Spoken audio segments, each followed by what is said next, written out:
ጤና ይስጥልን የከበረ ሰላምታችን በመላው ዓለም ሆናችሁ ቃል ስፖርት ዩቲዩብ ቻናላችንን ለምትከታተሉ ውድ አድማጮቻችን ልዩደስ ብለናል። ከሀገር ቤት እስከ ባህር ማዶ ለዚህም ሰዓት ለእናንተ ውድ አድማጮቻችን መርጠን ያሰናዳንላችሁን ስፖርታዊ ጥንቅሮች በቅደም ተከተል እያደረስናችሁ ቆይታ የምናደርግ ይሆናል።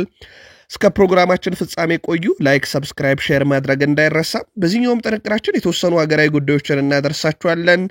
በአውሮፓ የመረጃ ክፍለ ጊዜያችን የዓለም ክለቦች ዋንጫ የምድብ 3ኛ ጨዋታዎች እየተደረጉ ይገኛሉ። ምድብ 3 እና 4 ጨዋታዎችን ከተመለከትን በኋላ እንደዚሁ አላፊ ክለቦችን እናውቀናል። በተለይም ባየር ሙኒክ የተሸነፈበት መንገድ፣ ቼልሲ ማሬስካም በርካታ ተጫዋቾችን የቀየሩበት፣ በተለይም ፓልመርን ከተጠባባቂ ወንበር ያስጀመሩበት፣ ሊያም ዴላፕ አዲሱ ፈራሚ የመጀመሪያውን ግብ ለቼልሲ ያስቆጠረበት ምሽት ነበረም። እንዲሁም በአየር ሁኔታ ምክንያት ሁለቱም ጨዋታዎች በጣም አስቸጋሪ ነበሩ። በአጠቃላይ እናነሳቸዋለን። ምድብ 3 እና 4 በተለይም ለቼልሲ ደጋፊዎች በርካታ መረጃ በምሽቱ ጨዋታ ዙሪያ እናደርሳቸዋለን። በአውሮፓ ትልቆቹን ክለቦች የተመለከተ ወቅታዊ ጥንቅሮችን ይዘናል። ትልቆቹ ክለቦች ሪያል ማድሪድ ባርሴሎናን ጨምሮ እናነሳለን። ዛሬ የሚጠበቁ ትልልቅ ዝውውሮች አሉ። እንደዚሁም ለ6 ወር ኮንትራቱን ያራዘመ ተጫዋች አለ። ከምንም በላይ ግን ለየት ያለ ነገር በሁለተኛ ሊግ እየተሳተፈ በአውሮፓ መድረክ የሚሳተፍ ቡድን መጥቷል። ጉዳዩ ትንሽ ለየት ያለ ነው። በብዛት ከ1 እስከ 4 5 6 አሊያም እስከ 8 ያሉ ክለቦች በአውሮፓ መድረክ እንደ ሊጎቹ ሊሳተፉ ይችላሉ። ይሄኛው ክለብ ግን የሚሳተፈው ከታችኛው ሊግ ሆኖ ነው። ምክንያቱን እንነግራችኋለን። በተወዳጁም የእንግሊዝ ፕሪሚየር ሊግ ታላላቅ ክለቦች በዝውውር መስኮቱ የነቃ ተሳትፎን እያደረጉ ይገኛሉ። እንመለከታችኋለን። በቡድን ዜና ማንቸስተር ሲቲን የተመለከተ ጥንቅር ይዘንላችኋል። ከዛ በተጨማሪ በሊቨርፑል በኩል አጥቂን ዝውውር በተመለከተ ምናልባት ሪከርድ ሊሰብሩበት ይችላሉ እየተባለ ይገኛል። በርከት ያሉ መረጃዎችንም ለሊቨርፑል ደጋፊዎች እንደዚሁ በዝውውር መስኮቱ ላይ የምናደርሳችሁ ይሆናል። ከአርሰናል ጋር በተያዘ ሮድሪጎ ጎኤዝ፣ ሼሽኮ፣ ቪክተር ጊዮኬሬስክ በሚሉ በርካታ ስሞችን እየሰማን ነው። አርሰናል አስፈረምኩኝ ስላላለ በይፋ ማንም ተነስቶ አርሰናል አስፈረመ ማለት አይችልም። ሳም ዲን ግን ነገሩ ከዚህ ለየት ያለ ነው። አርሰናል ተጫዋች አላስፈረመም በሚለው ነገር አልስማማም እያለ ነው። አርሰናል ቤት ከዝውውር ጋር በተያዘ ምን አዲስ ነገር ኖሮ ነው ሳም ዲን እንደዚህ ያለው? የአርሰናል ደጋፊዎች ጠብቁን። ከዩናይትድ ጋር በተያዘ ተጫዋቹን በውሰት ለመውሰድ የሚፈልግ ግዙፍ ክለብ እንዳለ ተረጋግጧል ከዩናይትድ። ሌላው ማንቸስተር ዩናይትድ አማካይ ስፍራ ላይ አሁንም በርካታ ተጫዋቾችን እየተመለከተ ነው። ወደ 25.6 ሚሊዮን ፓውንድ የተለጠፈበትን ተጫዋች ይመለከታሉ። ብሪያን ምቤሞን ማንቸስተር ዩናይትድን እንደ ቡድን እንዲሁ የምናነሳላችሁ በርከት ያሉ ጥንቅሮች አሉ። እስከ ፕሮግራማችን ፍጻሜ ቆዩ። ላይክ፣ ሰብስክራይብ እና ሼር ማድረግ እንዳይረሳ። ውድ ቤተሰቦቻችን ሐሳብ አስተያየት ካለም በሐሳብ መስጫ ሳጥናችን ላይ በተለይም በወቅታዊ የክለቦቻችሁ የዝውውር እንቅስቃሴ አሊያም በዓለም ክለቦች ዋንጫና ለዚሁም በፕሮግራማችን ይዘት ልታጋሩን ትችላላችሁ። ስፖርታዊ ጥንቅሮቻችንን እንደ ሁልጊዜው ዛሬም ሀገራዊ ጉዳይ አስቀድመን እንጀምር። በመጨረሻ ሳምንቱ ለሚገኘው የኢትዮጵያ ፕሪሚየር ሊግ በርከት ያሉ ጨዋታዎችን እያስተናገደ ይገኛል። በመጨረሻ ሳምንት የኢትዮጵያ ፕሪሚየር ሊግ መርሃ ግብር ፋሲል ከነማም ከሲዳማ ቡና ያደረጉት ጨዋታ 1-1 በሆናቸው ውጤት ተጠናቋል። ፋሲል ከነማም በምኞት ደበበ የ49ኛ ግብ ለረጅም ደቂቃ ይመራ ነበረ። በኋላም ላይ ግን ሳሙኤል በራሳ ለሲዳማ ቡና 93ኛው ደቂቃ ላይ ያቻነቷን ግብ አስቆጥሮ ሁለቱ ክለቦች ውድድራቸውን በአቻ ውጤት አጠናቋል። አንዳንድ ነጥብ ከወሰዱ በኋላ ሲዳማ ቡና ነጥቡን 49 እንዲሁም ፋሲል ከነማ ነጥቡን 43 በማድረስ ማጠናቀቅ ችሏል። ደረጃ ሰንጠረዡን በቀጣይ ሐሙስ ፕሪሚየር ሊጉ ሲጠናቀቅ የምናደርሳችሁ ይሆናል። ሌላው የምሽት መረጃችን ላይ በስፋት የተመለከትነው አዳማ ከተማ ከኢትዮጵያ ፕሪሚየር ሊግ የወረደበት አጋጣሚ ነበረ። በሐዋሳ ከተማ ተሸንፎ ነው ከፕሪሚየር ሊጉ መውረዱን ያረጋገጠው። ሐዋሳ ከተማ አዳማ ከተማን አቤኔዘር ዮሐንስ እንዲሁ በበረከት ሳሙኤል ግብ ሲያስቆጥሩ ለሐዋሳ፣ ለአዳማ ከተማ ቢኒያም አይተን ነበረ ብቸኛዋን ግብ ያስቆጠረው። ግን ክለቡን ከሽንፈት አልታደገም። አዳማ ከተማ በኢትዮጵያ ፕሪሚየር ሊግ እንግዲህ ዳግም ወርዷል ከረጅም ጊዜ በኋላ። አሁን ትልቁ ነገር አራተኛው ቡድን ማን ነው የሚለው ነው። አራተኛው አዳማ ከተማ ወልዋሎ ዓዲግራት ዩኒቨርሲቲ ሽሁል ሽረን ተከትሎ ከኢትዮጵያ ፕሪሚየር ሊግ የሚወርደውን ክለብ ደግሞ ዛሬ አንደኛውን እንደዚሁ የምናውቅ ይሆናል። ዛሬ በኢትዮጵያ ፕሪሚየር ሊግ ባህር ዳር ከተማ ሞረዱን ካረጋገጠው ወልዋሎ ዓዲግራት ዩኒቨርሲቲ ይጫወታሉ። ትልቁ ጨዋታ ግን ዛሬ በኢትዮጵያ ፕሪሚየር ሊግ መቀለ ሰባ እንደርታ ከኢትዮ ኤሌክትሪክ አዳማ ሳይንስና ቴክኖሎጂ ስቴዲየም የሚደረገው ነው። መቀለ ሰባ እንደርታ ከኢትዮ ኤሌክትሪክ ምሽት 12 ሰዓት ሲል ይጀምራል። መቀለ ሰባ እንደርታ በታሪኩ ለመጀመሪያ ጊዜ ነው ከሊጉ የሚወርደው ከተሸነፈ። ኢትዮ ኤሌክትሪክ ደግሞ የቅርብ ዓመታት የውጣ ውረድ አካሄዱን ላለመድገም የሚደረግ እጅግ በጣም ተጠባቂ ፍልሚያ ነው። ጨዋታው ባቻ ውጤት የሚጠናቀቅ ከሆነ ኢትዮ ኤሌክትሪክ በፕሪሚየር ሊጉ ይተርፋል። መቀለ ሰባ እንደርታ ለመጀመሪያ ጊዜ በኢትዮጵያ ፕሪሚየር ሊግ ታሪክ ከፕሪሚየር ሊጉ ይወርዳል ማለት ነው። የዛሬ ምሽት 12 ሰዓት ጨዋታ በተለይም በሁለቱ ክለቦች እርስ በርስ መካከል የሚደረግ ጨዋታ መሆኑ እንጂ ለነፋሲል ከነማ ለነድሬዳዋ ከተማም ስጋት ይሆን ነበር። ግን እነኚህ ክለቦች ያው መትረፋቸውን ያረጋግጡት ኢትዮ ኤሌክትሪክና መቀለ ሰባ እንደርታ 14ኛና 15ኛ ደረጃ ላይ ተቀምጠው እርስ በርስ የመጨረሻውን ጨዋታ ማድረጋቸው ለሌሎቹ ክለቦች ጠቅሟል። ለማንኛውም ኢትዮ ኤሌክትሪክ ወይንስ መቀለ ሰባ እንደርታ በሐሳብ መስጫ ሳጥናችን ላይ መልከታችሁን ልታጋሩን ትችላላችሁ። ወደ ባህር ማዶ ስፖርታዊ ጥንቅሮቻችን ደግሞ እንሻገር። ውድ ቤተሰቦቻችን ቃል ስፖርት ዩቲዩብ ቻናላችን ላይ ናችሁ። ላይክ፣ ሰብስክራይብ እና ሼር እያረጋችሁን ቆዩን። ዛሬ በምድብ 5 እና 6 የዓለም ክለቦች ዋንጫም የምድብ 3ኛ ጨዋታዎች ይደረጋሉ። ምሽት 4 ሰዓት ሲል ዛሬ አፍሪካ የተወካይ ማሜሎዲ ሰንዳውንስ ከፍሉሜንሴ፣ እንደዚሁም ምሽት 4 ሰዓት በተመሳይ ቦሩሲያ ዶርትመንድ ከኡልሳን ጋር ጨዋታቸውን የሚያደርግ ይሆናል። ፍሉሜንሴ በ4 ነጥብ ይመራል፣ 2 የግብ ክፍያ አለው። ቦሩሲያ ዶርትመንድ ተመሳይ 4 ነጥብና 1 የግብ ክፍያ ይዞ ሁለተኛ ነው። ማሜሎዲ ሰንዳውንስ 3 ነጥብ አለው፣ ምንም የግብ ዕዳም የሆነ ክፍያ የለውም። ኡልሳን 0 ነጥብ ላይ ይገኛል። ኡልሳን ከዚህ ምድብ መሰናበቱን አረጋግጧል። ስለዚህ ማሜሎዲ ሰንዳውንስ ከፍሉሜንሴ የሚያደርገውን ጨዋታ የሚያሸንፍ ከሆነ በተለይም ከሁለት ግብ በላይ የሚያሸንፍ ከሆነ ጥሩ ዋስትና ይሰጠዋል። ትልቅ ጨዋታ ነው። ዛሬም ሌላ ኃላፊዎችን ለመለየት የሚደረግ ትልቅ ፍልሚያ ይሆናል። ሌላው ከሌሊቱ 10 ሰዓት ጀምሮ የሚደረገው የዓለም ክለቦች ዋንጫ የምድብ የመጨረሻ ጨዋታ ኡሩዋን ሬድስ ከሞንቴሬ ይጫወታሉ። የጣሊያን ሴሪዮ ተወካይ ኢንተር ሚላን ከሪቨር ፕሌት የሚያደርጉት ጨዋታ ግን የዛሬው ትልቁ ጨዋታ ነው። ሁለቱም ክለቦች ይህን ምድብ ለማለፍ የግድ አቻ መውጣት ነው ዋስትና የሚሰጣቸው። ለኢንተር ሚላንም ለሪቨር ፕሌትም ተያይዘው ሊያልፉ ይችላሉ ሁለቱም አቻ የሚለያዩ ከሆነ። ሞንቴሬ ደግሞ ከኡሩዋን ሬድስ ነው ጨዋታውን የሚያደርገው። በጣም ደካማ ቡድን ነው። ካሸነፈ ነጥቡን 5 ስለሚያደርስ ለሪቨር ፕሌትም ለኢንተር ሚላንም ስጋት መሆን ይችላል። በተለይ ደግሞ የሚያሸንፈበት የግብ ብዛት ከ2 በላይ ከሆነ ለኢንተር ሚላን በጣም ስጋት ነው። ስለዚህ ዛሬ ኢንተር ሚላን ከሪቨር ፕሌት ለማለፍ አቻ መውጣቱ የሚሰጠው ዋስትና ሞር ከኢንተር ይልቅ ለሪቨር ፕሌት ይሆናልና ኢንተር ሚላን የማሸነፍ ግዴታ ውስጥ ይገባል። ስለዚህ ይህንን ጨዋታ ኢንተር የማሸነፍ ግዴታ አለበት። ትልቅ ጨዋታ እንደሚሆን ምንም ጥርጥር የለውም። ይህኛው ሌላኛው በጣም ጠንካራው ምድብ ነው። ይሄ ደግሞ ከሌሊቱ 10 ሰዓት ሲል ጀምሮ የሚደረጉ ጨዋታዎች ናቸው። በዓለም ክለቦች ዋንጫ ምድብ 4 በተለይም ቼልሲ የነበረበት ምድብ በትልቁ የሚጠበቁ ጨዋታዎች ነበሩ። አንደኛው ጨዋታ ፍላሚንጎ ከሎስ አንጀለስ ጋር የነበረው ጨዋታ ነው። ጨዋታው 1-1 በሆናቸው ውጤት ነው የተጠናቀቀው። ግን ይህ ጨዋታ ለየት ያለ ክስተት አለው። ከ1-1 በላይ መጠናቀቅ የሚችልበት ሰፊ እድል ነበረ። 66% ፍላሚንጎች ኳስ ተቆጣጥረው 34% ሎስ አንጀለስ ተቆጣጥረው 1-1 ተጠናቀቀ። ግብ በማስቆጠሩ ሎስ አንጀለስ ቦንጋ 84ኛው ደቂቃ ላይ፣ እንደዚሁም ለፍላሚንጎ ያቻነተው ግብ ዋሊስ ያን በ86ኛው ደቂቃ ላይ ማስቆጠር ችሏል። ጨዋታው ላይ ግን ለየት ያለው ነገር ውድ ቤተሰቦቻችን በፍላሚንጎ በኩል 4 ጊዜ ብረት መልሶባቸዋል። በተለይም ግብ ሊሆኑ የሚችሉ በጣም የቀረቡ ኳሶች ናቸው። በሎስ አንጀለስ በኩል 1 ጊዜ በጨዋታው ላይ 4 ጊዜ ብረት ኳስ መልሷል። ማሪሎን ያስቆጠራት ግብ ደግሞ በሎስ አንጀለስ በኩል ተሸራበታለች። 37ኛው ደቂቃ የተቆጠረች ነበረች። አዝናኝ የነበረ ጨዋታ ነው። በተለይም ኳሱን ከግብ ጠባቂ ይልቅ ብረቱ ሲያድንበት ያመሸ ምሽት ነበረ ማለት ይቻላል። ለማንኛውም ጨዋታው 1-1 በሆናቸው ውጤት ተጠናቀቀ። ሌላው በትልቁ ሲጠበቅ የነበረው የቼልሲና የኤስፔሪያንስ ጨዋታ ነበረ። ቼልሲ ፍጹም የበላይ ነበረ። በሁሉም መሰረታዊ ነገሮች ሜዳ ላይ 75% ኳስ የተቆጣጠረበት ነበረ። በግብ ሙከራ በሁሉም ነገር ቼልሲ ዶሚኔት ያደረገበት ነበረ። ግን ለየት ያለው ነገር ቼልሲ 3-0 ሲያሸንፍ 3ቱም ግቦች የተቆጠሩት በጭማሪ ደቂቃ ውስጥ ነው። ከረፍት በፊት አልቢትሩ ጭማሪ ጨምረው 45ኛው ደቂቃ ተጠናቆ በጭማሪው 3ኛው ቶንሲል አድራቢው ከኤንዞ ፈርናንዴዝ አግኝቶ አስቆጠረ። ከዛ እንደዚሁ ከረፍት በፊት 45ኛው ደቂቃ ተጠናቆ በጭማሪው 5ኛው ደቂቃ ላይ ሊያም ዴላፕ የመጀመሪያ ግቡን በቼልሲ መለያ ሲያስቆጥር አሁንም አሲስት አድራጊው ኤንዞ ፈርናንዴዝ ነበረ። ከረፍት በኋላም እንደተመለሱ ጭማሪ ደቂቃ ላይ ነው ግብ ያስቆጠሩት። ታሪክ ጆርጅ ከአንድሬ ሳንቶስ 97ኛው ደቂቃ ላይ ያገኛትን ኳስ አስቆጠረ። ስለዚህ የቼልሲ ሶስቱም ግቦች በጭማሪ ደቂቃ የተቆጠሩ ነበሩ። አንድሬ ሳንቶስ 79ኛው ደቂቃ ላይ ጥፋት ተሰርቶበት አልቢትሩ ፍጹም ቅጣት ምት ሰጥተው ነበረ።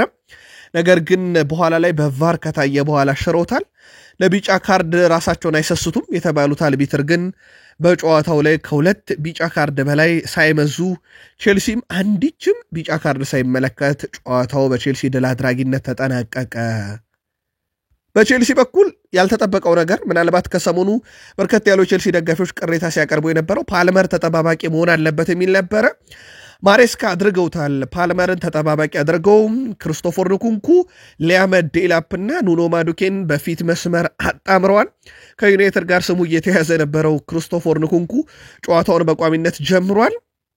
ቼልሲ እንግዲህ 3-0 ማሸነፉን ተከትሎ ነጥቡን 6 በማድረስ ወደ ሁለተኛ ሆኖ ማጠናቀቁ ኦልሞስት ሁለተኛም ስለነበረ ሁለተኛ ሆኖ ማጠናቀቁን አረጋግጧል። ፍላሚንጎ ነው የምድቡ መሪ ሆኖ በ7 ነጥብ አጠናቀቀ። ግን ራሱ ላይ አደጋን ያመጣው አንደኛ ሆኖ መጨረሱ በቀጥታ ከባየር ሙኒክ ነው ያፋለማቸው። ኤስፔራንሴ በ3 ነጥብ ከምድቡ ተሰናብቷል። ሎስ አንጀለስ 1 ነጥብ ቢያንስ አግኝቶ ከምድቡ ተሰናብቷል።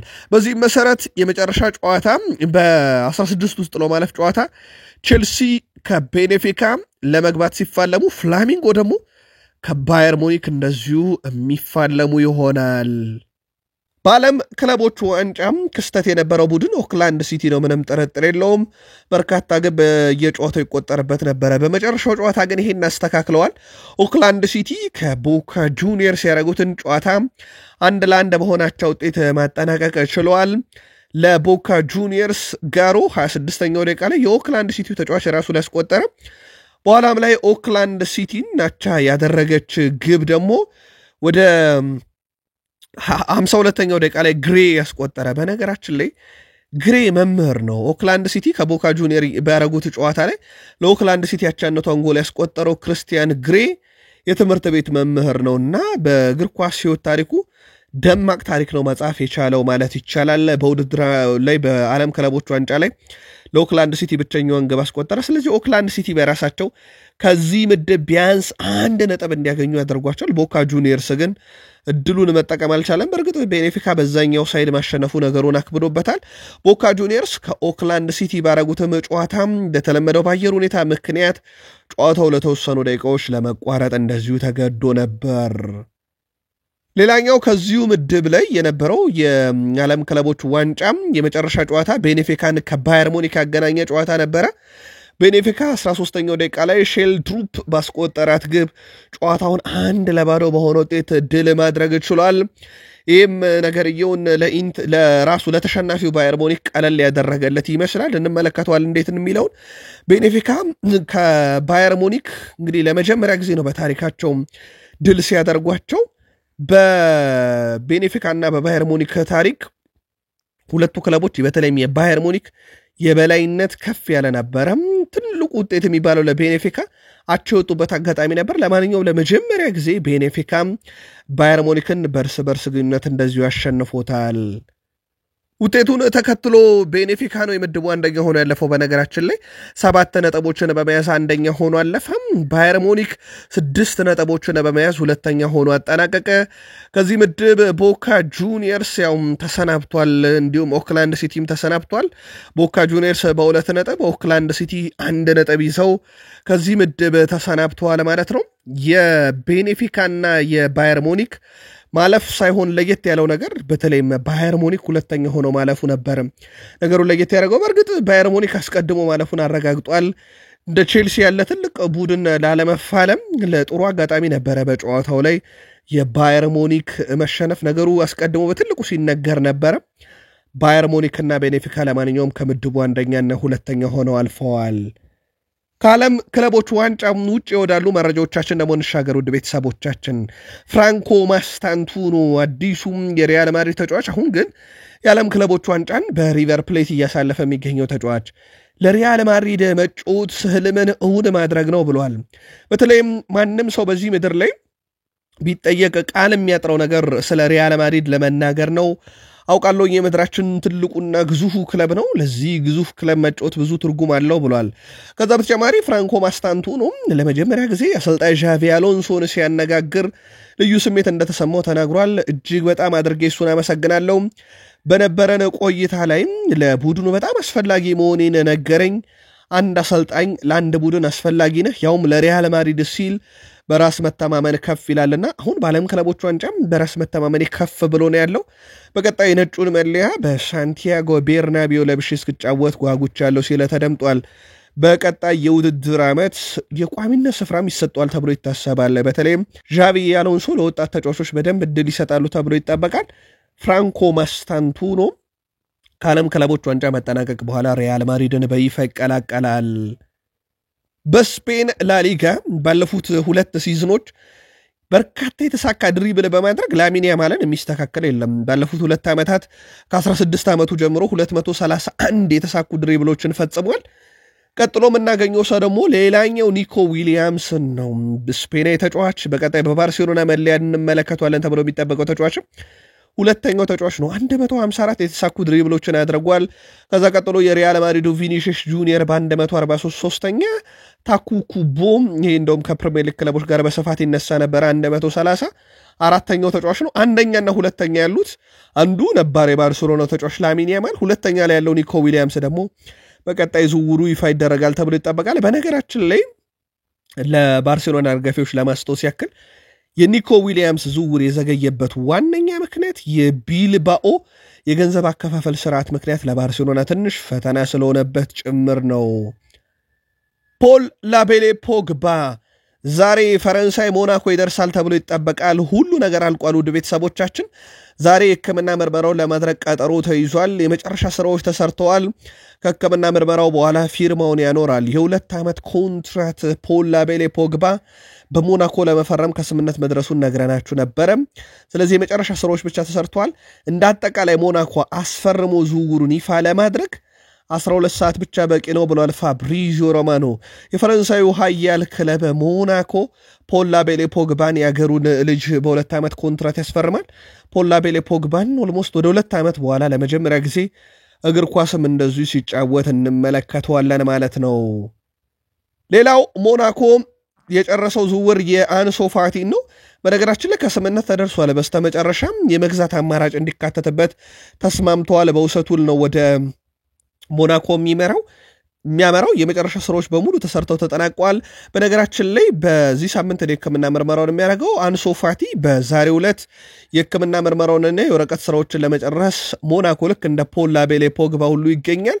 በነገራችን ላይ በባርሴሎና ቤት ተጨማሪ ኮንትራት ፈርሟል። ወደ ቤተሰቦቻችን ኮንትራቱን አድሷል። ምክንያቱ ደግሞ ባርሴሎና በውሰት ስለሰጠው በቀጣይ ዓመት በነፃ ላለማጣት ኮንትራቱን የግድ አራዝመዋል። ሞናኮች ደግሞ ተጫዋቹን እስከ ዓመቱ መጨረሻም የመግዛት አማራጭ ባለው የውሰት ውል ነው የገላቸው የሚያደርጉት። ተጫዋቹ ከተመቻቸው ባርሴሎናዎች እንግዲህ ለሞናኮ ይሸጡላቸዋል ማለት ነው። ካልሆነ ግን ባርሴሎና ዳግም ኮንትራት ስላስፈረመው ገንዘብ ለማግኘት ሲል ወደ ቡድኑ እንደዚሁ የሚመልሰው ይሆናል። ሌላው ሲጠበቅ የነበረው የኔይማር ጁኒየር ጉዳይ ነው። ኔይማር ጁኒየር እና በሳንቶስ መካከል ከስምነት ተደርሷል። ግን አሁንም የ6 ወር ኮንትራት ነው። እስከ ዲሴምበር ብቻ ነው ፊርማውን የሚያኖረው። ውድ ቤተሰቦቻችን በሁለቱ መካከል ጠንከር ያለ ድርድር ከተደረገ በኋላ ቢያንስ የብራዚል ሊግ የሚቀጥሉት 6 ወራት ውስጥ ይጠናቀቃልና በ6 ወር ውስጥ እስኪጠናቀቅ ድረስ በሳንቶስ ቤት ይቆያል። ከዛ በኋላ በጥር የዝውውር መስኮት ላይ ዳግም የአውሮፓ ክለብን ሊመርጥ ይችላል ተብሏል። ስለዚህ አሁን በዚህ ሰዓት ኔይማር ጁኒየር ወዴትም አያመራም። ለሚቀጥሉት 6 ወራት በልጅነት ክለቡ ሳንቶስ ይቆያል። ከዛ በኋላ በነገራችን ላይ ዲሴምበር ላይ ኮንትራክት ከተጠናቀቀ በኋላ ከ5 ወር በኋላ የዓለም ዋንጫ ይጀምራልና እንዴት አድርጎ ሌላ ክለብ ሲቀላቀላል የሚለው ነገር ይጠበቃል። ለማንኛውም ኔይማር ጁኒየር ለ6 ወራት በሳንቶስ የሚያቆየውን ፊርማ ለመፈረም ከስምነት ደርሷል። የቱርኩ ክለብ ጋላታሳራይ ቱርካዊን የ31 ዓመቱን የኢንተር ሚላን አማካይ ሃካን ቻህሉንጉሉን ለማስፈረም የሚያደርገውን ጥረት ቀጥሏል። እስከ 10 ሚሊዮን ዩሮ ዓመታዊ ደሞዝ ሊከፍሉት እንደሚችሉም ነው መረጃዎች በስፋት እየወጡ የሚገኙት። በኢንተር ሚላን በኩል ጠቀም ያለ ገንዘብ እስካገኙ ድረስ ተጫዋቹን ለመልቀቅ አሁንም ክፍት ናቸው ተብሏል። በኢንተር ሚላን ቤት አስደናቂ ውድድር ዓመትን አሳልፏል፣ ምንም ጥርጥር የለውም። በተለይም የአውሮፓ ሻምፒዮንስ ሊግ የፍጻሜ ተፋላሚ ሲደርሱ የቡድኑ ቁልፍ ተጫዋች ነበር። በጣሊያን ሴሪኤ መጨረሻ አካባቢ ላይ ነው ዋጋ የከፈሉት። በናፖሊ ስኩዴቶን የተነጠቁት።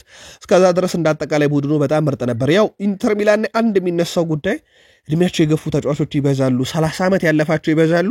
አንደኛው ቱርካዊ አማካይ ሃካን ቻሃንጉሉ ነበር። ይሄም ወደ ሀገሩ ለመመለስ ከጫፍ የደረሰ ይመስላል። ለማንኛውም 10 ሚሊዮን ዩሮ ዓመታዊ ደሞዝ ከጋላታሳራይ በኩል እንደሚቀርብለት ነው ይፋ የተደረገው።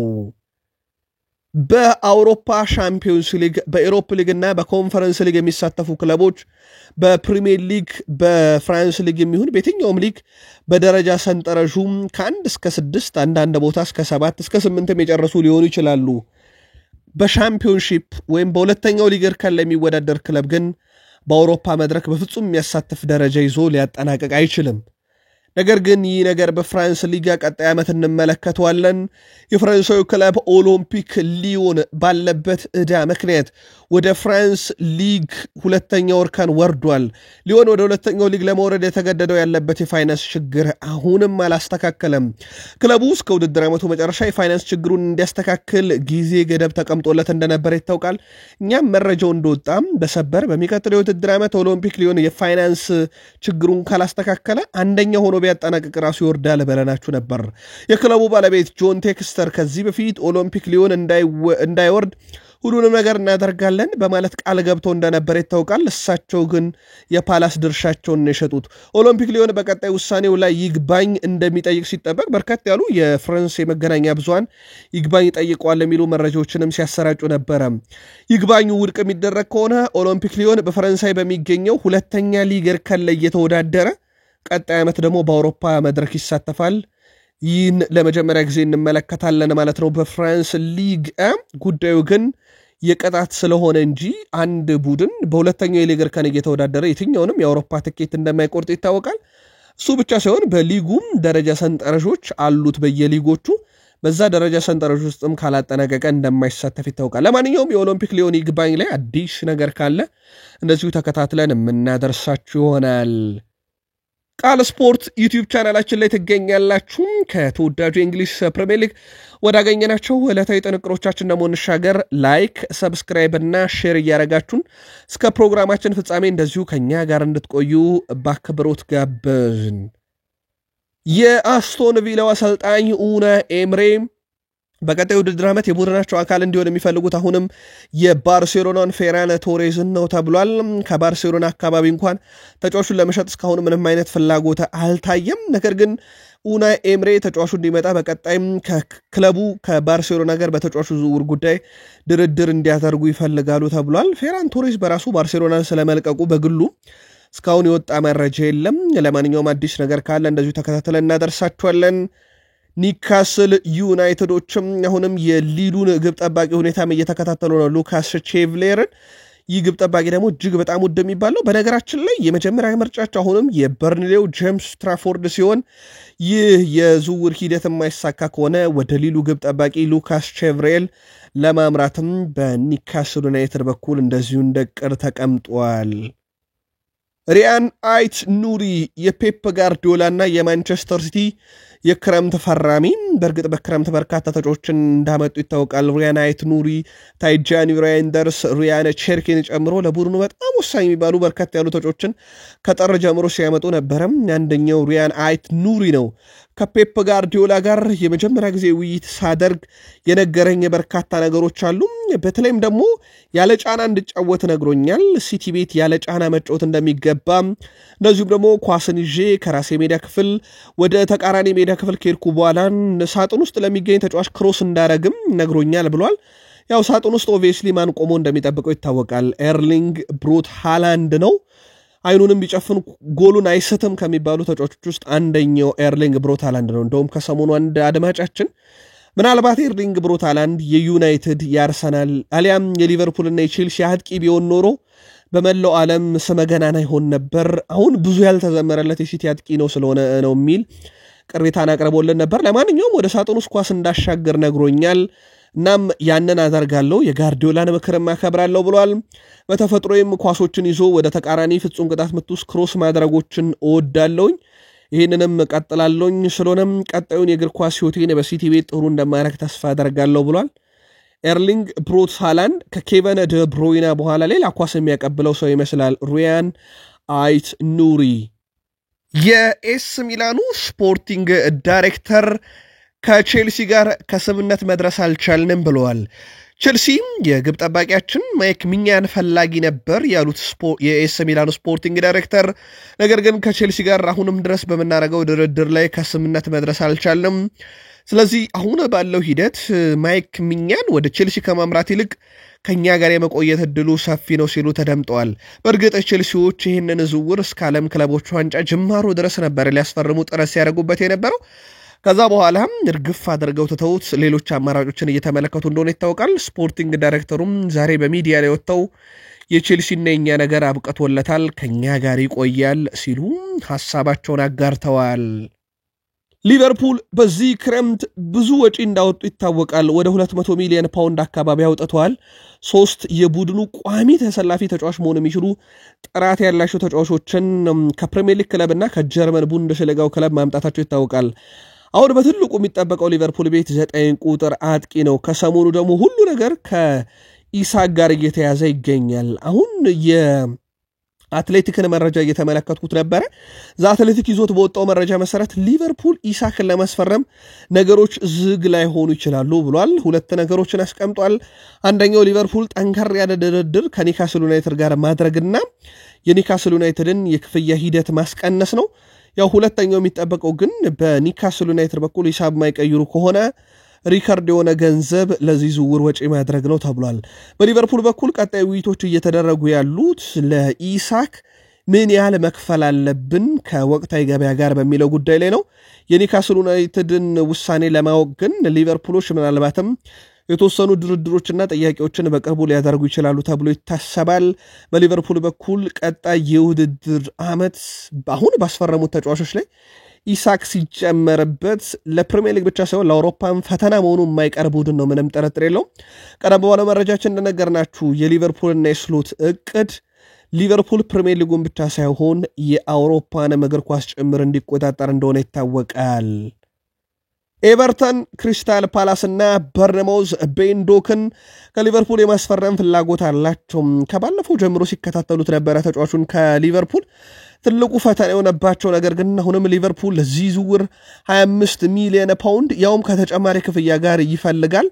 እነኚህ ክለቦች ደግሞ ኤቨርተንን ጨምሮ ፓላስና በርነማውዝ እንደዚህ አይነት ፋይናንስ የላቸውም። የ25 ሚሊዮን ፓውንድ እና ሲደመር ተጨማሪ ክፍያዎችን ለመክፈል በቀጣይ ክለቡ ሊቨርፑል በዚህ ተጫዋች ላይ ቅናሽ የሚያደርግ ከሆነ ግን ክለቦቹ ለመደራደር ፈቃደኛ ናቸው ተብሏል። ቤንዶክ በዚህ ክረምት ሊቨርፑል ቤት የመቆየቱ ነገር በጣም አጠራጣሪ ነው። ተጫዋቹ በቀጥታ ሽያጭ እንኳን ባይገኝ በውሰት ወደ ሌሎች ክለቦች የማምራት እድሉ ሰፊ መሆኑን ነው ሉዊስ ስቴል የመርሳይዱ ጸሐፊ ትላንትና መረጃውን ይፋ ያደረገው። ዳርዊን ኑኔዝ እና በናፖሊ በሊቨርፑል መካከል የሚደረገው ድርድር ዛሬም ቀጥሎ እየተካሄደ ይገኛል። ውጤቱ እጃችን ላይ እንደደረሰ እናደርሳችኋለን። ለየት ያለው ነገር ግን ትላንትና ዳርዊን ኑኔዝ በማህበራዊ ትስስር ገጹ ላይ ያጋራው ምስል ነው። ዳርዊን ኑኔዝ ሙሉ ለሙሉ ጸጉሩን ተቆርጦታል። ወደ ቤተሰቦቻችን ከባለቤቱ ጋር በመሆንም እንግዲህ ጸጉሩን እየቆረጠችው የሚያሳይ ምስል አጋርቷል። ዳርዊን ኑኔዝ ያ በጸጉሩ የምናውቀው ዳርዊን ኑኔዝ ከዚህ በኋላ ጸጉር አልባ ሆኗል። ልክ ሳላህ እንዳደረገው ማለት ነው። አምና ሳላህ በክረምት ሲመጣ በርካቶችን አነጋግሮ ነበረ ጸጉሩን ሙሉ ለሙሉ ተቆርጦት። ተረኛው ደግሞ አሁን ተሰናባቹ ዳርዊን ኑኔዝ ሆኗል። ለማንኛውም ውይይቱና ድርድሩ እንደቀጠለ ነው። መረጃው እጃችን ላይ እንደደረሰ ለሊቨርፑልያን እንደዚሁ የምናጋራችሁ ይሆናል። ልክ የዛሬ 10 ዓመት ልክ በዚህ ሰዓት በ29 ሚሊዮን ፓውንድ ሮቤርቶ ፌርሚኒዮ የሊቨርፑል ተጫዋች ሆነ። ከዛ በኋላ ሳዲዮ ማኔ፣ ሳላ፣ ፌርሚኒዮ የሚሉ ስሞች በአውሮፓም የነገሱ ነበሩ። በተለይም የሶስቱ ጥምረት ፍጹም የተለየ ነው። የፍጥነትን ቢባል ቴክኒካል ነገሮችን ቢባል ከዛ ደግሞ የሮቤርቶ ፌርሚኒዮ ይለያል። ብራዚሊያን ተጫዋቾች ከኳስ ጋር ያላቸው ቁርኝት ይታወቃልና በተለይም የፌርሚኒዮ ቄንጥ የበዛቸውን አሲስቶች በስፋት ሊቨርፑል ቤት ተመልክተናል።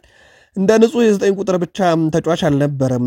ሳላና ማኔ ግብ ለማስቆጠራቸው ራሱን መስዋዕት ያደረገም ተጫዋች ነበረ ፌርሚኒዮ ምንም ጥርጥር የለው 9 ቁጥር መለያ ለብሶ ግን 19 ቁጥርና 11 ቁጥር ለለበሱት ሳላና ማኔ የቄንጥ ኳሶችን አሲስት ያደረግ ነበር እሱ ራሱ ግቦችን ሲያስቆጥር በጣም ቴክኒካል ነበር ሊቨርፑልን አይረሱትም ሮቤርቶ ፌርሚኖ ለማንኛውም የዛሬ 10 ዓመት ልክ በዚህች ቀን ነበር ለሊቨርፑል ፊርማውን አኑሮ ሲጫወት የነበረው የሶስቱ ጥምረት ግን እንዴት ነበር በወቅቱ ሊቨርፑልያን ትውስታቸውን ብታጋሩን ደስ ይለናል የቀድሞ የአርሰናል ተጫዋች ቹባ አክፖ በአርሰናል ዝውውር በቀድሞ ክለቡ ዝውውር ዙሪያ ላይ ሐሳቡን አጋርቷል በተለይም እኔ አሁን ማየት የምፈልገው ሶስት ተጫዋቾችን በፊት መስመር ላይ ማየት ፈልጋለሁ ብሏል በአርሰናል ቤት ነኝም ሶስት ጥምረቶች ሮድሪጎ ጎኤዝ 9 ቁጥር ላይ ጌኬሬስክ እንደዚሁም የቀኝ ማጥቃት ኮሪደሩ ላይ ደግሞ ቡካዮ ሳካን ማየት ፈልጋለሁ ብሏል ምንም ጥርጥር የለውም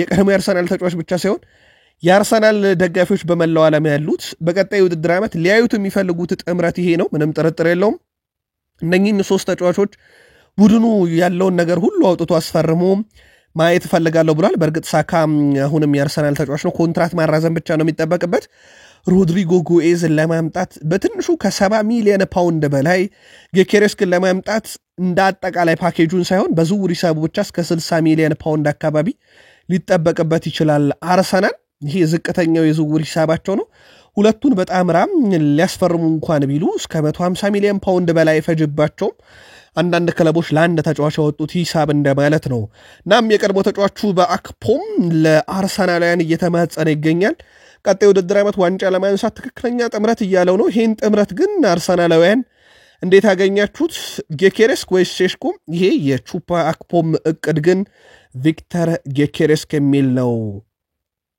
የቀድሞ የማንቸስተር ሲቲ ተጫዋች ሚካ ሪቻርድስም ከእንደዚሁ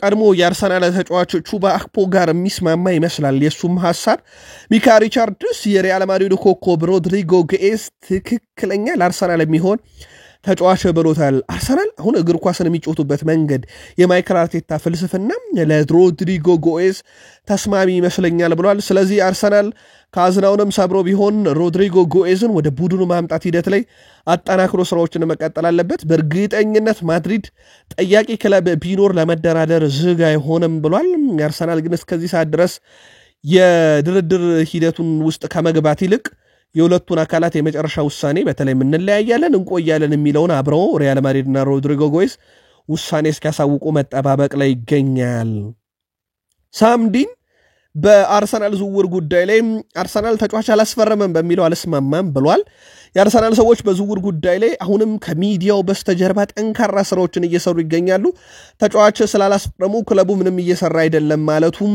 ትልቅ ስህተት ነው ብሏል አርሰናል ክረምት ለዝውውር ወሳኝ እንደሆነ ያውቃሉ ከዚህ ክረምት ብዙ ነገር ያተርፋሉ ብያምናለሁ ብሏል አንድሪያ ቤርታ በአሁኑ ጊዜ በተለያዩ ቦታዎች ላይ ብዙ የተለያዩ ስራዎችን እየሰራ ይገኛል ያለው ሳምዲን አርሰናል አንዳንድ ዝውውር ለመጨረስ ከመወሰኑ በፊት አንድሪያ ቤርታ በተለያዩ ተጫዋቾች ዋጋና ሁኔታ ላይ ጠንክሮ ስራዎችን እየሰራ ነው በእርግጠኝነትም የተጠናቀቁ ዝውውሮች አሉ ከጁላይ 1 በኋላ አርሰናል ቤት ይፋ ይደረጋል ጠብቁ ብሏል ያለምንም ጥርጥር አርሰናል ቤት አንድ ዝውውሩን የጨረሰ ሰው አለ ማርቲን ዙቤሜንዲ ዝውውሩ ይፋ ያልተደረገበት ምክንያት እንደ ሳምዲን ምልከታም ከሆነ ሪያል ሶሴዳድ በዚህኛው በጀት እንዲያዝባቸው ስላልፈለጉ እንጂ ጁላይ 1 ላይ አርሰናል ይህን ዝውውር ይፋ ያደርገዋል እያለ ይገኛል ስለዚህ አርሰናል ተጫዋች አላስፈረመም በሚለው መረጃም አልስማማም አርሰናል ተጫዋች አስፈርሟል እንደዚሁም ከመጋረጃ ጀርባ ከሚዲያ በስተጀርባ በርካታ ትልልቅ ስራዎችን ሰርቷል ከጁላይ 1 ጀምሮ ይፋ መደረጋቸው አይቀርም ብለዋል የጌሬስክ ቅድሚያ የሚሰጠው ለአርሰናል ነው ያ ማለት ግን ለዩናይትድ በሩ ዝግ አይደለም ብሏል ፋብሪዚዮ ሮማኖ ለስፖርቲንግ ሊዝበን ድጋሚ መጫወት አይደለም ልምምድ እንደማይሰራ ያስታወቀው ጌኬሬስክን በተመለከተ መረጃው ይዘው ፋብሪዚዮ ሮማኖ በአርሰናል በኩል የመጀመሪያ ምርጫቸው ሼሽኮ መሆኑ ጥርጥር ባይኖረውም ነገር ግን ጌኬሬስክ ላይ አርሰናል አሁንም ፍላጎቱ እንዳለ ነው ብሏል ጌኬሬስክ ወደ አርሰናል የሚያደርገው ዝውውር የማይሳካ ከሆነና ዩናይትድ ይፋ ጥያቄ የሚያቀርብለት ከሆነ ለዩናይትድ አሁንም በሩ ዝግ አይደለም ብሏል ጌኬሬስክ ሴሽኮም ከአርሰናል ጋር ሁለቱም ጌኬሬስክ ከሁጎ ኤኬቴኬ አንዳቸው ከዩናይትድ በሚለው ጉዳይ ላይ የክረምት አጀንዳ ሆኖ አሁንም መቀጠላቸው ይታወቃል። በዩናይትድም በአርሰናልም በኩል ለየትኛውም አጥቂ በተለይም የጋራ አርሰናልም ዩናይትድን የሚያገናኘው የጋራ አጀንዳ ጌኬሬስክ ስለሆነ ሁለቱም ክለቦች ለተጫዋቹ ጥያቄ አላቀረቡም። አርሰናልም ለጌኬሬስክም ለሼሽኮም ለሁለቱም ይፋ ጥያቄ አላቀረበም። ግን ለዩናይትድም ዝግ አይደለም። አርሰናል ግን ሁሉንም ነገር መወሰን የሚችለው ክለብ ነው። በቀጣይ ቀናት አርሰናል በዚህ ዝውውር ላይ ምን ያህል ርቀት ይሄዳል የሚለውን ደግሞ ተከታትለን እንደዚሁም እናደርሳችኋል።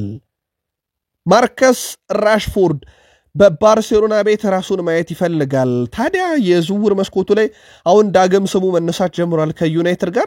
ራሽፎርድ ወደ ባርሴሎና ብቻ መዘወር መፈለጉ የስፔኑ ክለብ ደግሞ በውሰት ውል የሚሰጠው ከሆነ ለማስፈረም ማጤኑ ነው ሞንዶ ዲፖርቲቮ ያስነበበው። በተጨማሪም ዩናይትዶች ማርከስ ራሽፎርድን በቋሚነት መሸጥ ይፈልጋሉ። ከሽያጩ ደግሞ 40 ሚሊዮን ፓውንድ ገደማ ማግኘት ይፈልጋሉ። ማንቸስተር ዩናይትድ ቤት ማርከስ ራሽፎርድ በሩበን አሞሪም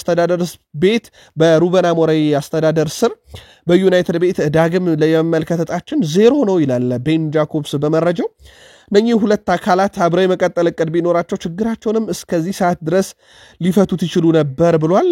እንግዲህ በዚህ መሰረት በማንቸስተር ዩናይትድ ቤት ዳግም ይህን ተጫዋች የማየታችን እድል ዝቅተኛ ነው። በዛ ላይ ደግሞ ባርሴሎና አሁን በውሰት የመውሰድ አማራጮችን እየተመለከተ ይገኛልና ዩናይትድ ይህንን ተጫዋች እንደ ራሽፎርድ እንደ ሳንቾ በአመቱ መጨረሻም የመመለስ ዕጣ ፈንታ ያለበት ይሰጧል ወይንስ ቋሚ ካልሆነ ብቻ አልሸጥም ይላል? በቀጣይ ምላሹ ይጠበቃል። ማንቸስተር ዩናይትድ የክለብ ብሩጁን አማካኝ የሆነውን አርዶን ጃሺሪን ወኪሎቹ ጋር መነጋገሩ ትላንትና ተረጋግጧል። በነገራችን ላይ ከኳስ ጋር ያለው ቁርኝት ይህ ተጫዋች በጣም የተለየ የሚባል ነው። ምናልባት ሌላኛው ሉካ ሞድሪች እየተባለ ይገኛል። ኤሲ ሚላን የመክፈቻ ሂሳብ አቅርቦ ውድቅ ተደርጎበታል። እንደ አጠቃላይ ክለብ ብሩጅ 34 ሚሊዮን ፓውንድ እስካልከፈላችሁን ድረስ ለየትኛውም ተጫዋች አልሸጠውም ብሏል። ኤሲ ሚላን ከፕሪሚየር ሊጉ ፉልሃም፣ ዌስትሃም ይህን ተጫዋች የማስፈረም ፍላጎት አላቸው። ማንቸስተር ዩናይትዶች እንግዲህ ወኪሉን አነጋግሯል። ይህን ተጫዋች ማግኘት በሚቻልበት ሁኔታ ላይ በተለይም የአማካይ ክፍሉን ለማጠናከር በዩናይትድ በኩል ቀጣይ ዓመት በርካታ እቅዶች ተይዘዋል። በርካታ ስሞችንም እየሰማን ነው ከላቲን እስከ አውሮፓ። በዛው ጎን ለጎን ደግሞ የማንቸስተር ዩናይትድ የአማካይ ስፍራ ቦታ ላይ የግድ ተጫዋች ማምጣት ይጠበቅባቸዋል። ኤሪክሰን ቡድኑን እንደለቀቀ ይታወቃል። የካዜሜሮ ጉዳይ 100% አለየለትም። በዩናይትድ ይቀጥል በሚለው ጉዳይ ላይ ነው። ግን ወጣትና ቡድኑን ለረጅም ጊዜ ማገልገል የሚችል ተጫዋች ማምጣት በዩናይትድ ቀጣይ የተያዘው እቅድ ነው። ከኤሲ ሚላን፣ ከፉልሃም፣ ከዌስትሃም ፉክክር የሚጠብቀው ዩናይትድ 34 ሚሊዮን ፓውንድ የተለጠፈበትን ኦርዳን ጄሺሪን ከክለብ ብሩጅ ለማስፈረም እንደዚሁ ፍላጎት አለው።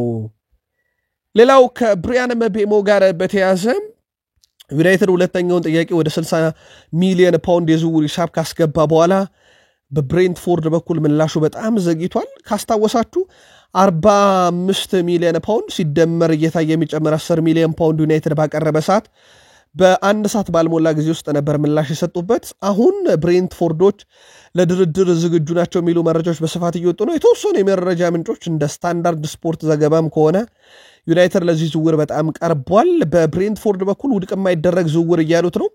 100% ብሬንትፎርድ የዩናይትድን ጥያቄ ተቀብሏል የሚል መረጃ ግን የተረጋገጠ የለም። ይህን መረጃ ማለዳ 1 ሰዓት እስካደረስናችሁ ሰዓት ማለት ነው የተረጋገጠ ነገር የለም። ምናልባት በኢትዮጵያን ሰዓት አቆጣጠር ከምሳ ሰዓት በኋላ ምላሽ ይሰጣል ተብሎ ስለሚጠበቅ በምሳ ሰዓት መረጃችን ላይ በስፋት ለዩናይትድ ደጋፊዎች የዚህን ዝውውር ውጤት እናደርሳችኋለን። በርከት ያሉ ምንጮች ግን ከተጨባጭ ሁኔታዎች ተነስተው የብሪያን ምቤሞ ዝውውር የመጠናቀቅ ዕድሉ እጅግ በጣም ሰፊ እያሉት ይገኛሉ።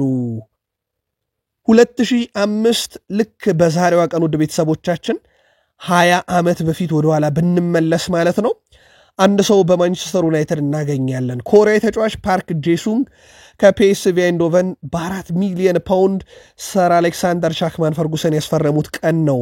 በዩናይትድ አይረሳም። ኮሪያዊ ተጫዋች ፓርክ ጄሱንግ በተለይም ባለ 3 ሳምባ ይሉት ነበረ። ሜዳ ክፍሉ ሙሉ እያካለለ የሚጫወት ተጫዋች ነበረ።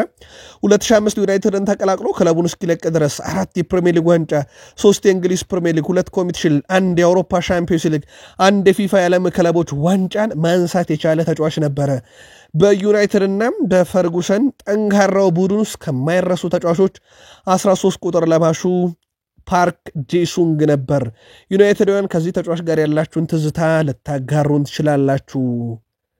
በነገራችን ላይ ውድ ቤተሰቦቻችን ሊጎች ሊጀመሩ 55 ቀናት በታች ኦልሞስት አብዛኛው የቀራቸው እንደዛ ነው። ለአብነት ያክል ሳውዲ ፕሮ ሊግ በ50 ቀን ውስጥ ይጀምራል። የስፔን ላ ሊጋ በ51 ቀን ውስጥ፣ የፈረንሳይ ሊግ በ51 ቀን ይጀምራል። የእንግሊዝ ፕሪሚየር ሊግ ከ52 ቀናት በኋላ ይመለሳል። የጣሊያን ሴሪ ከ52 ቀን በኋላ ይመለሳል። የጀርመን ቡንደስሊጋ ከ58 ቀናት በኋላ ይመለሳል። ሁሉም ከሁለት ወር በታችን የቀራቸው። ስለዚህ በቀጣይ የዓለም ክለቦች ዋንጫን እያየን አንድ ወሩ ይጠናቀቃል። ከዛ ፕሪሲዝን እያየን ደግሞ ሌላኛው ወር ይጠናቀቅና ፕሪሚየር ሊጉ ይጀምራል። እንደ ቀልድ የሊግ ጨዋታዎች ሊጀምሩ ከሁለት ወር በታች 50 ቀናት አካባቢ ይቀራሉ አብዛኛው ሊጎች። ክለባችሁን ለማይመልከት ጓጉታችኋል ወይ? በተለይም በክረምት በርካታ ተጫዋች እያስፈረሙ ከሚገኙበት ሁኔታ አንጻር መልከታችሁን አጋሩን። ዛሬ በኢትዮጵያ ፕሪሚየር ሊግ ባህር ዳር ከተማ ከወልዋሎ አዲግራት ዩኒቨርሲቲ 9 ሰዓት ላይ ትልቁ ጨዋታ መቀለ ሰባ እንደርታ ከኢትዮ ኤሌክትሪክ። ትልቅ የሆነበት ምክንያት አንዳቸው ዛሬ ከፕሪሚየር ሊግ ይወርዳሉ። ላለመውረድ የሚደረገው ትንቅንቅ የበርካቶችን ቀልብ ይስባል ተብሎ ይታሰባል። መቀለ ሰባ እንደርታም ከኢትዮ ኤሌክትሪክ በሚያደርጉት ጨዋታ መቀለ ማሸነፍ ግዴታ አለበት። አቻ ከወጡ ኢትዮ ኤሌክትሪክ ይተርፍና መቀለ ሰባ እንደርታ ለመጀመሪያ ጊዜ በታሪኩ ከኢትዮጵያ ፕሪሚየር ሊግ ይወርዳል። የምሽት 12 ሰዓት ተጠባቂ የኢትዮጵያ ፕሪሚየር ሊግ ጨዋታ ነው። ሌላው ማማሊዲ ሰንዳውስ ከፍለሜንሴ፣ ቦሩሲያ ዶርትመንድ ከኡልሳን በዓለም ክለቦች ዋንጫ ምሽት 4 ሰዓት ጨዋታቸውን ያደርጋሉ። ከሌሊቱ 10 ሰዓት ሲል ኡሩዋ ሬድስ ከሞንቴሬ፣ ኢንተር ሚላን ከሪቨር ፕሌት ጨዋታቸውን እንደዚሁ በዓለም ክለቦች ዋንጫ የመጨረሻ የምድብ ጨዋታቸውን ያደርጋሉ። በተመሳይ አላፊና ወዳቂውን ከየምድቦቹ የምንለይበት ሌላ መርሃ ግብር ይሆናል ማለት ነው። ቃል ስፖርት ዩቲዩብ ቻናላችን ከሀገር ቤት እስከ ባህር ማዶ ብትሰሟቸው ብለን መርጠን ያሰናዳላችሁ ስፖርታዊ ጥንቅሮች ይህን ይመስሉ ነበር። ከወደዳችሁ ላይክ አድርጉን እንላለን። ሐሳብ አስተያየት ካለን በሐሳብ መስጫ ሳጥናችን ላይ አጋሩን። ውድ ቤተሰቦቻችን ላይክ፣ ሰብስክራይብ፣ ሼር ስላደረጋችሁ ከኛ ጋርም ስለቆያችሁ አመስግነን የሁሉን ስፖርታዊ ጥንቅር እዚህ ጋር በቃን። ሰናይ ቀን